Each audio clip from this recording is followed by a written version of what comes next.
இன்றைய மன்னா. நீதியில் தேவனின் இரட்சிப்பு. வேத வசனங்கள்.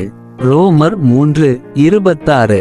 ஏனெனில் தேவன் தான் நீதிபரராகவும் இயேசுவினுடைய விசுவாசத்துக்குரியவனை நீதிபடுத்துகிறவராகவும் இருக்கும்படி இக்காலத்தில் தம்முடைய நீதியைச் செயல்படுத்தி காண்பிப்பதற்காக முற்காலத்தில் நிகழ்ந்த பாவங்களை நீடியசாந்தமாய் கடந்து போனார். ஊழியத்தின் வார்த்தைகள். தேவன் உங்களை நேசிக்கவில்லை என்றால் அது எளிதாக இருந்திருக்கும். நீங்கள் பாவம் செய்யும் போது அவர் உங்களை மரிக்கவும் அழிந்து போகவும் விட்டிருப்பார். ஆனால் அவர் உங்களை நேசிப்பதால் இது நேரிட அனுமதிக்க முடியாது. மனிதனின் பாவமும் தேவனின் அன்பும் சேர்ந்திருப்பதுதான் பிரச்சனை.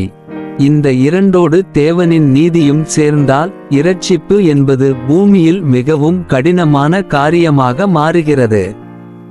இன்று பலர் சிறைகளில் இருந்து தூக்கிலிடப்படுகிறார்கள். நான் அவர்களை நேசிக்கவில்லை என்றால் இந்த காரியம் எனக்கு சிறிதளவே கவலை அளிக்கிறது. நான் அவர்களை நேசிப்பேன் என்றால் மற்றும் நான் அவர்களை மீட்டெடுக்க விரும்பினால் மட்டுமே அது கடினமாயிருக்கும். மேலும் அவர்கள் பாவம் செய்திருந்து நான் அவர்களை நேசித்தாலும் நீதி இல்லாதிருந்தால் காரியத்தை இன்னும் எளிதாக கவனித்திருக்க முடியும். லஞ்சத்தின் மூலம் நான் பொறுப்பற்ற முறையில் காரியத்தை கையாள முடியும். ஆனால் நான் ஒரு நீதியுள்ள நபராக இருந்தால் இதுபோன்ற மோசடி மற்றும் முறையற்ற முறைமைகளை என்னால் நாட முடியாது. அவர்களை சட்டவிரோதமாக செல்ல நான் விடமாட்டேன்.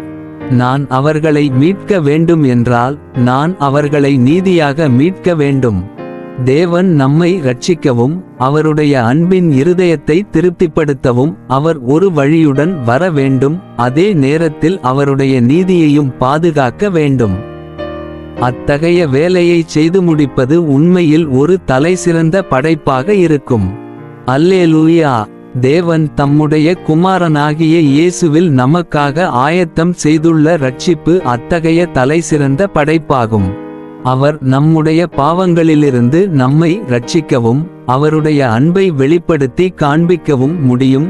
மேலும் அவர் மிகவும் நீதியான வழியிலும் அதை செய்ய இயலும்.